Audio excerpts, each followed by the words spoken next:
What do you think of that, Macharia? Well, first of all, I must congratulate Citizen TV.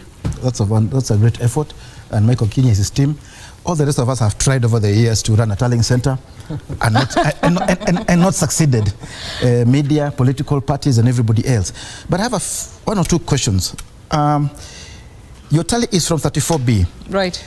I don't know whether you confirmed the authenticity of the route data, which is 34A. Because driving around, just in Nairobi alone, driving around some polling stations in Nairobi, I saw no voters, or just a trickling of voters. But somehow, miraculously, they produced results. Even in central Kenya, where you expected queues going around the block, there were no queues. And you know Kenyans vote early. So if early in the morning you expect, at dawn, at the crack of dawn, you expect very long queues, they were absolutely absent. I heard that explanation from Chebukati that people this time, that Kenyans come to vote late between 4 and 5. That is not true. I have voted since 1979. Kenyans do not vote late, they vote early. Even when there's a threat of violence? Whatever the situation. In fact, it's easier to vote early. And even that 4 o'clock, 5 o'clock, we did not see any queues and nobody saw any queues. So I am just wondering, you have the 34B, you saw it, you keep a record. But how do you know that the route data, which is 34A, is genuine? Right, and we can only obviously go by what IEBC actually announced, which is what our team did, went by what was announced and what was displayed on the screen. But I hear you. Let me open it up to the rest of the panel. Daisy. Well, I concur with Macharia's sentiments. And for me, I just have this sense that IEBC owes us a lot more than what we saw, because throughout these few days, as you know, at the end of the exercise, we have seen a lot of ambiguity and conflicting statements coming from the chairman. That alone is enough to engender suspicion. We all watched as the media covered the low voter turnout. This was one of the key points, the key striking points of this entire exercise, was that there was a very low voter turnout, even in areas where we expected to see an overwhelming turnout. So when you begin to see numbers that are inconsistent with what you saw, and you have statements like what the chairman said, and yesterday I was quite shocked, when he talked about people going in late, that between 4 and 5, millions of people went in to vote, and we didn't see that. So for me, the question is, when we begin to adopt a stance where the end justifies the means, then we're going down a very difficult road, But now they have already declared, we've been here before. This is not the first time that we're here. So anything more, any questions that we have about the process, about the numbers, this is now a matter for litigation, and that is the way forward.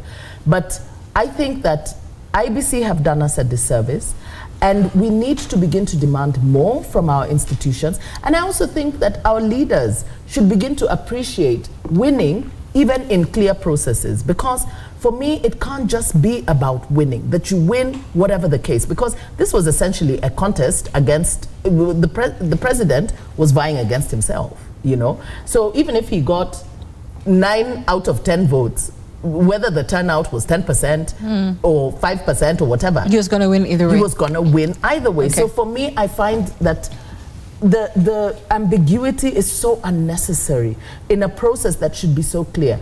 We're not clear on voter turnouts.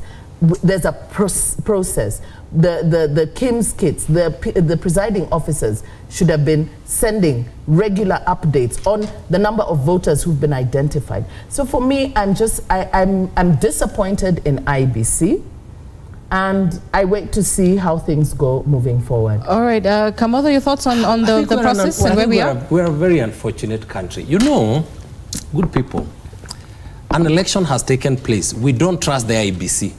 We don't even now trust the media. that took responsibility and went to the return tally centers and took information and actually said, we went through the Form 34As and we confirmed that the 34As are the ones that was entered into the 34B.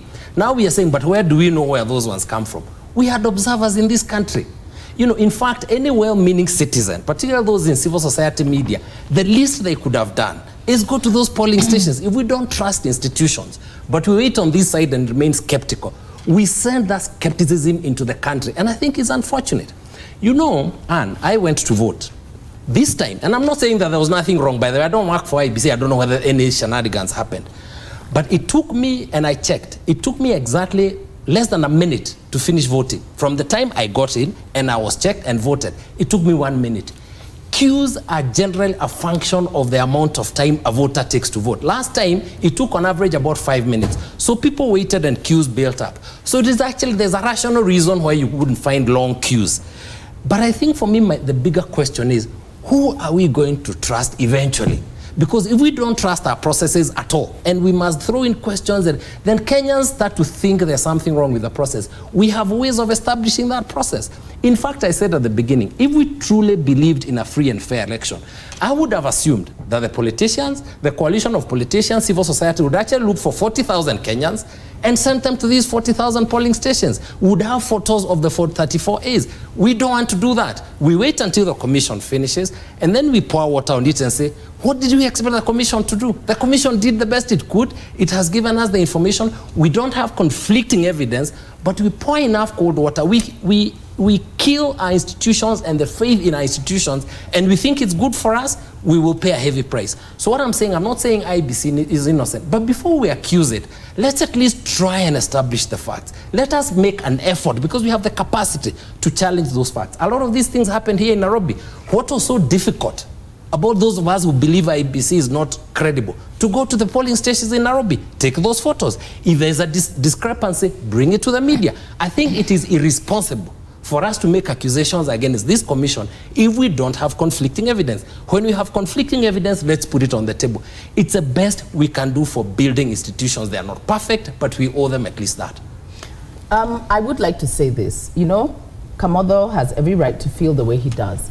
But let us not forget that a lot of the dissatisfaction and lack of confidence in the commission has been generated by the commission itself.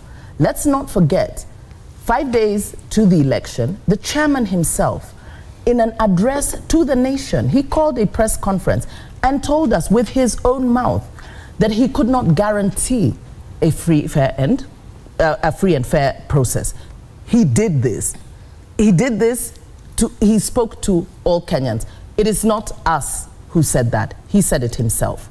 There have been, he himself, on several occasions during this count, and as he gave his updates at Bomas, gave conflicting statements that even the media put him to task, okay? So I think it's a bit dishonest for Kamotho to declare that it is we who have decided that we have no confidence in the commission when the commission has not given us cause for confidence, okay?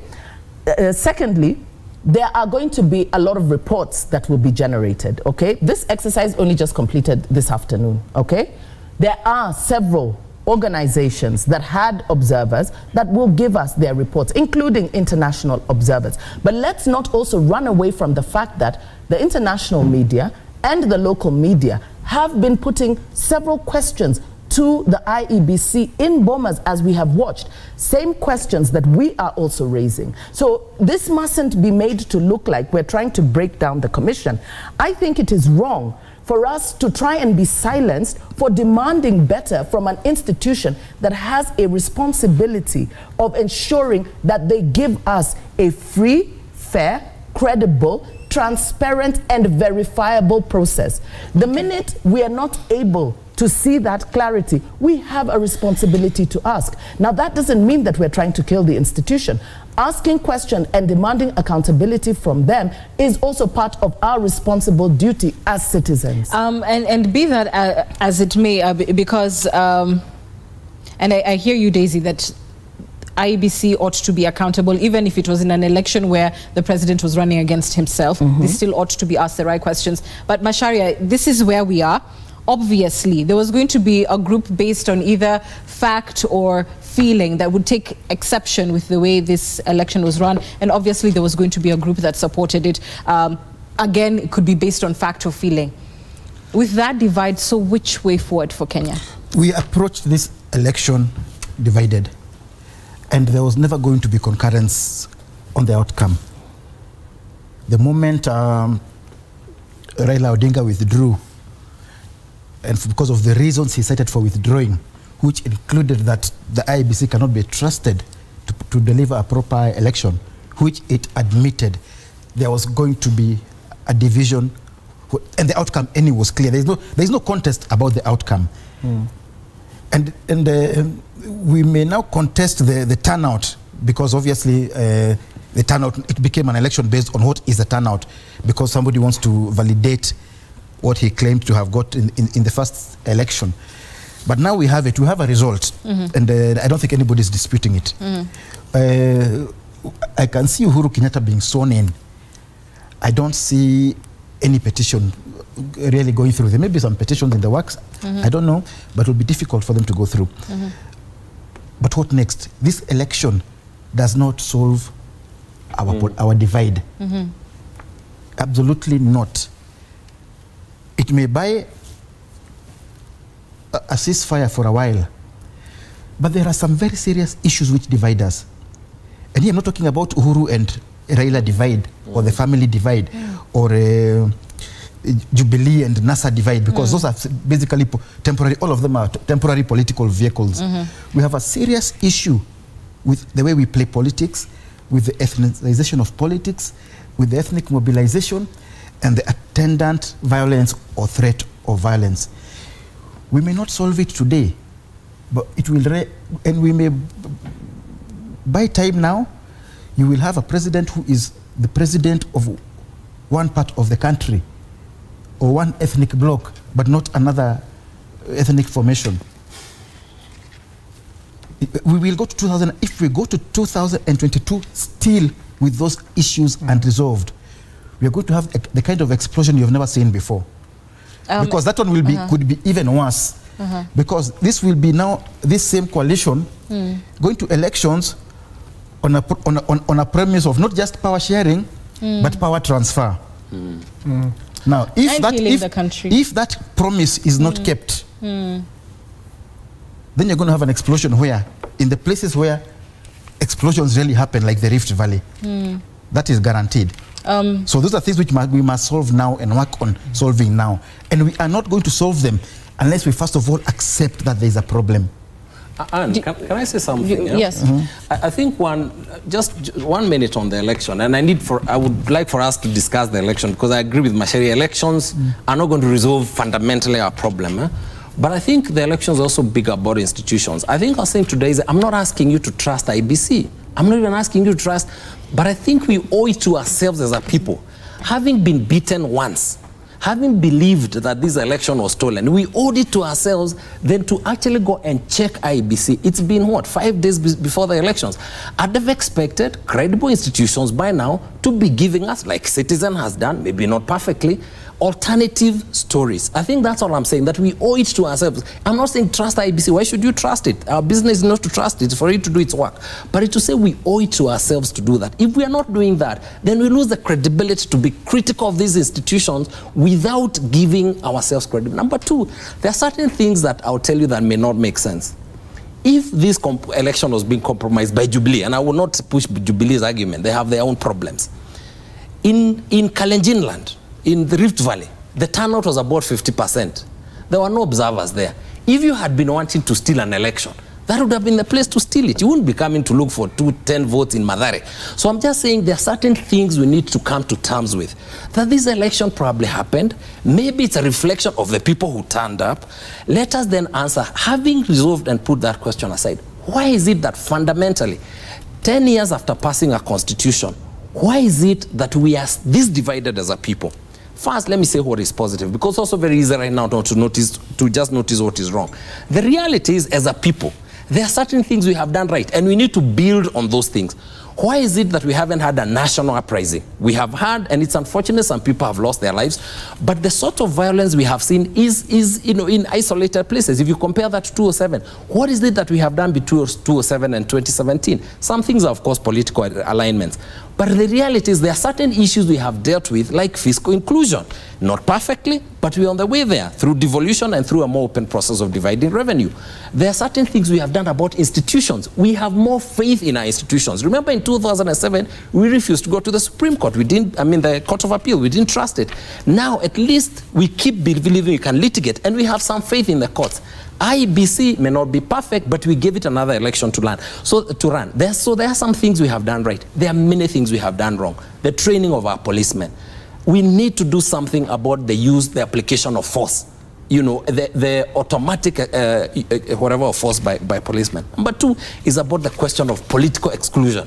I'm not talking about fiscal exclusion, political exclusion. We have a system that is dysfunctional, and we need to respond to that. Then number three, we have a question of poverty. The reason why you have a lot of these young people who are available for both sides of the political divide at a moment's notice for a small fee is that many of them are desperate. So in a sense, there are questions we need to answer that resolve the problems of the political elite, which we must. But fundamentally, the implosion that Macharia is talking about is not going to be solved primarily just by the disagreements in politics, but also by people feeling economically excluded. So there are certain things we need to do, and those things are not, there is no other perfect election we're going to have. We can keep complaining, blaming Chiloba, or Chileba must go home, and then we think we're not going to have a clean election. We will not. Let us accept we have an imperfect process. We keep building on it. Then let us resolve the fundamental issues. And Daisy, what you're hearing from both Kamotho and from Macharia are both legal and political issues that plague our country. To your understanding, what can we achieve by following either path, a legal solution and a political solution for the kind of larger issue that the country faces, finds itself in, say for this particular presidential election, the things that we keep bickering about? I think many of our problems also stem from the fact that we continually are looking for legal and political solutions to our problems. One of I think the bigger problems that we have is the quality and the kind of leadership that we have, because the problems that we have right now are not, we have enough laws in Kenya, really we do. We have enough laws and we have enough politicians. But what we don't have is goodwill and the necessary leadership to address those challenges. And those challenges stem from the bad leadership, from bad leadership across the board, by the way. And I think the political divide shares blame equally. So moving forward, and that's the thing, that we look like we're moving forward, but we're moving forward very turbulently, because while the Constitution was a product of our conflict, the previous conflict in 2007, 2008, and it was really the framework that was put in place was meant to address some of those challenges. The fact that 10 years down the line, we still have a deep sense of exclusion, and we seem to have more challenges, going forward, also speaks to the nature of leadership and what we need to address, that the system and the quality of leadership that we have as a country that doesn't actually foster inclusivity. Because even at the devolved level, while we do have devolution power resources going to the counties, we have also created new centers of exclusion at the county, because we've devolved a lot of the bad characteristics that we had at the center. We've devolved it to the counties, and the country is buckling under this because we've not addressed the issues of corruption, maladministration, all those issues, and we must address them going forward. So how do you fix a leadership problem? Well, the leaders will have to sit down and decide if they want to reach out, because that's about, to me it sounds like it's about character. It is. It's about the quality of the human being that is occupying that office. How do you fix that? Okay, you can come in. I think ultimately we get the leaders we deserve. I don't think, not always. Yes, what makes... I think we do. Yes, why is it that because I'm a Kikuyu, I must feel obliged 100%, me and all my tribesmen, to vote for Uhuru? Why do all the Luos have to feel obliged to jump when Raila says jump? Why do all Kalenjins have to follow Ruto like sheep? Now, we are not looking at the quality of those leaders, their honesty, their effectiveness. We are looking at simply, this is my tribal champion. And we are foolish when we think that we benefit when our tribal champion is in power. No, we don't. The ordinary person does not benefit. Only the leader and a few of his relatives. How do we fix that? That is why now we need a national conversation. This is beyond constitutional reform. It is beyond legal reform. What we do need is a national dialogue that will resolve those issues of what you're calling exclusion. We have historical grievances, and of course we have this attitude of our turn to eat, and that is why we chase the presidency with such force. Then we solve them and we agree on the best way forward. Whatever constitutional or legal steps need to be taken can then be taken to confirm with that pact, not the other way around. All right. And we had a chance in 2010 with the new constitution, but we didn't take it. We had a chance when it came to putting in the mechanics and the balls, the nuts and bolts of the new constitution, like with the CIC. Truth and Justice, whatever. We didn't take it. We thought, sweep these things under the carpet, they don't matter. But these are the things which are now hitting us. I do agree with Macharia. In fact, I think the problem is that a lot of people have not interpreted many of the challenges that we face as a country to the decisions that they make. Because as Macharia has pointed out, the ethnic balkanization and that loyalty to tribe, the challenge with tribalism is the only thing that you need to be successful is to belong to that tribe. You do not have to be a good leader. You do not have to be transparent, accountable. Those things don't matter. You just need to be a member of the tribe. So national dialogue is needed. The thing is, there were calls for dialogue in 2014. There were calls for national dialogue because it was understood by the people who were making these calls that there are still very many unresolved issues. I think CIC and the TJRC Commission really tried to push some of these things, get us to start talking around these issues. But there's been a reluctance on the part of the leadership because, you see, the minute we start having this discussion, there's the politicians begin to lose their hold, over power.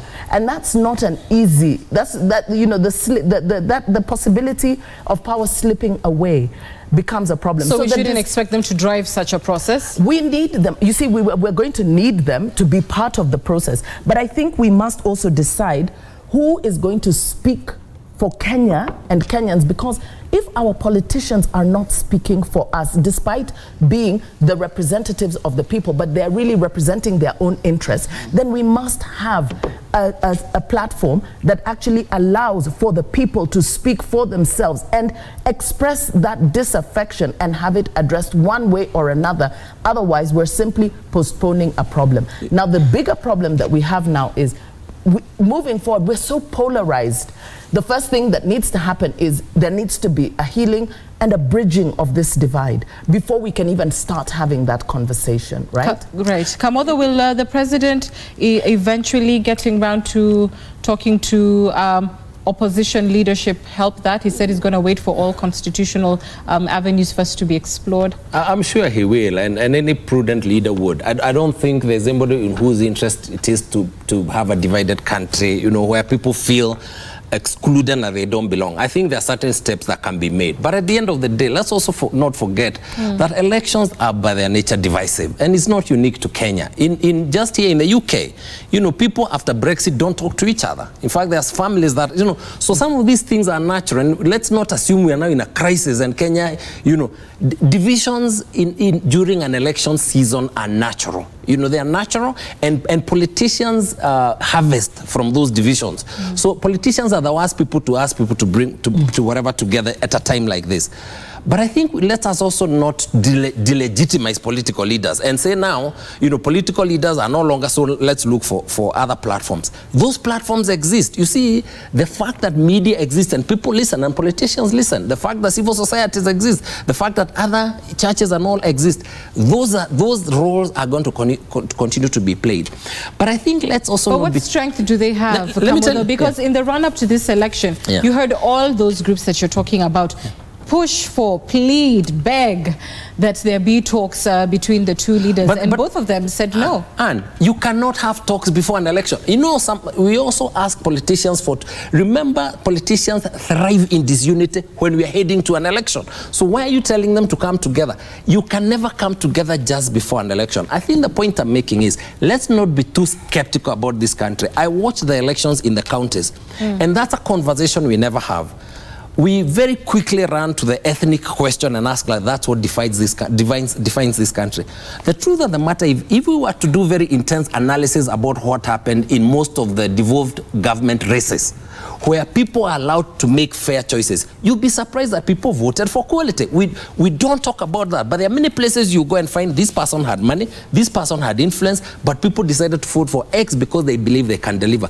What is it that we can learn from those processes? What is it, instead of just seeing what is negative, what it is that we can borrow from that process? Why are we assuming that the Kenyan voter is this evil person who doesn't know what they're doing? The Kenyan voter is fairly pragmatic. What we do at the national level is that we haven't given them choices that are so decidedly different that we can push them away from tribe. So when they see the alternative, they don't see what is so much bigger that they can move away from the very instinctive and automatic commitment to tribe. So we condemn them, but actually the condemnation is us. We sometimes haven't given them a credible alternative. So I'm just saying that let this conversation also not just blame the politicians. Let us also ask the questions about the voters themselves, but let us also ask ourselves, what alternatives are we giving Kenyans that enable them to move away from that commitment to ethnicity? If we don't give them alternatives that are fundamentally different, of course, the first port of call is going to be ethnicity. Finally, my final point. It's taken us 50 years to get here. We created a monster over 50 years, excluding people, you know, why do we expect that it's going to happen overnight? And why do we think we are all working towards making it happen? The process of nation building is a messy process. Read the history of America. By the way, on rigging of elections, in the elections of J.F. Kennedy and then Richard Nixon, what happened? It was found that J.F. Kennedy, they had stolen the elections in Illinois and I think New York. But Richard Nixon said, for the sake of the office of the presidency, for the credibility of that office, I'm not going to challenge the election. But it had taken how long for them to get there? It took 150 years. So what I am saying is our democracy is still here. Let us continue to build it. Let us build and harvest from what is positive and see what it is that we can build to add to what is negative. As a final question to you all, and granted you have said, at least Daisy, you have ventilated that some of our problems are in fact the fact that we look to political answers for it. Nonetheless, we are at the conclusion of a political process, and therefore for the president-elect now and the NASA leader Raila Odinga, very briefly to each one of you, I'll start with you, Macharia, what are the political options for healing the country? I think there must be a recognition on both sides that the country is divided, that this divide could become explosive, and that those two gentlemen have it within their hands, the power to heal, to bring the country together, and to explore a way out of this constant cycle of electoral violence. We're not, and let's be clear here, we are not talking about a political accommodation of what has been talked about, of Nusumkate. No. Let everybody have his political rights to drive their own agenda. But do it within a system that is not so polarized that it does not automatically lead to violence. And it's not impossible. This can be done. 50 years we are a young democracy, but it actually but we have gone backwards on that particular score rather than forwards, because we were not always this divided. Yes, we have always had ethnic differences, we have always had ethnic competition, but we are becoming more and more divided rather than more and more united. So let's not say that 50 years is young and we still have time. We are going backwards rather than forwards. I think there's a lot we can do. But at the end of the day, those two leaders, I think they will realize this if there is pressure from the ground. And that is where I think the people come in and alternative voices come in. And we mentioned civil society, churches, media, the business community. Everybody who has a stake in this country can come in and jointly push and make these leaders realize that it is their responsibility and that their people are hurting. We did it in 97 with the Ufungamano process. When the political process was deadlocked, alternative voices came in and took the lead without reference to the politicians. And then the politicians realized they're losing their plot and they came in. It can be done again.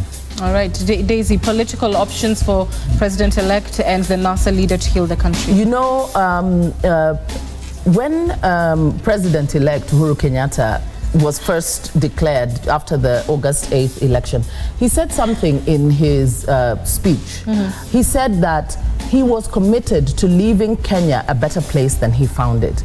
Now we need to see this demonstrated because we haven't seen this demonstrated. The presidency is supposed to be a symbol of national unity. So I think that moving forward, a great responsibility lies in the office of the presidency to reach out and to begin to heal this nation, to stop demonizing and weaponizing the state against Kenyans, against civil society, because there has been very heavy-handedness we have seen from the government with relation to civil society actors, where the freedom of expression is being curtailed. I think we need to see the necessary maturity where Kenyans are able to express themselves, their dissatisfaction and their disaffection, understanding that we are equally Kenyans. We have every right to speak out when we are dissatisfied with our leadership. I think that we need to come together as Kenyans. There have been several initiatives. There are initiatives that are underway where people are trying to come together to speak with one voice. That voice mustn't be ignored. It must not be delegitimized. And the politicians need to understand one way or another, they are representing Kenyans, not themselves. And therefore, moving forward, all of us have a responsibility to make a positive contribution towards our country. Part of that positive contribution is also criticizing you know, leadership where it needs to be criticized. So I think let us come together and understand that Kenya, the prosperity of Kenya means the prosperity of us all.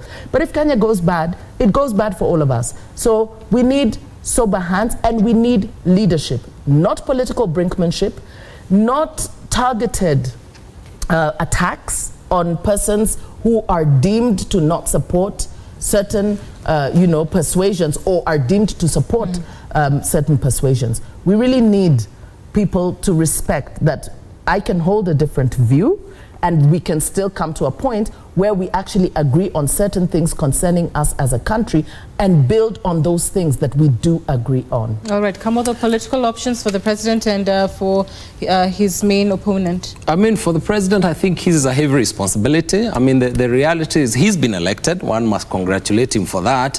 And he has, and you can see he struggled with this process, you know, including his initial comments about the Supreme Court. You can see he struggled with this process because he believed he had won legitimately and the election was taken away. I think it's a sign of political maturity, even to his opponents, that he was willing, you know, to abide with the letter of the Constitution. And I think that needs to be said. I think one hopes that Honorable Raila Odinga, who is a national leader, would also, as much as possible, try to work within this imperfect Constitution. I think I get concerned when Honorable Raila Odinga pushes his supporters to work outside of the Constitution. I think there's a place for legitimate dissent. There's a place for legitimate dissent and contestation. But I think it's important that it be done within the Constitution. If we try to walk outside the framework of this Constitution, if we try and walk outside the framework of the institutions we have set up, that area out there is very dangerous. And it is not an area that you would wish on ourselves. So wherever it is that we go, whether we're going to have discussions and dialogue, and that's important, let us do that within the four corners of our Constitution. Where the Constitution doesn't meet, let's also do that within our constitutional framework. At the end of the day, it is not just President Uhuru who has a huge responsibility. Honorable Raila Odinga must also recognize that he commands the respect of very many Kenyans, and that when he sends them to a particular direction, that direction can be both dangerous, it can also be nation building, or it can be nation killing. He also needs to recognize that even as the president recognizes he probably has a higher responsibility, having been the one holding the instruments of power. But I think let us also not demean the place of Honorable Raila Odinga and act like he's just a victim. He has the ability also to call his supporters and those who stand with him to operate within the constitutional framework which is fought for so many years. That is the future that we can grow on. The institutions that are there may not be perfect, but they are better in taking us where we are going than when we decide let us operate outside. So I have a lot of faith in the country, and I believe we will get there eventually. And I thank you all for your views. Macharia Gaither is an independent journalist. Daisy Amdani is a women's rights advocate, and Kamodo Ganjo, a city lawyer. That's our time on Monday Special. I am Anki Guta. Have a wonderful evening. God bless you, and God bless Kenya. Good night.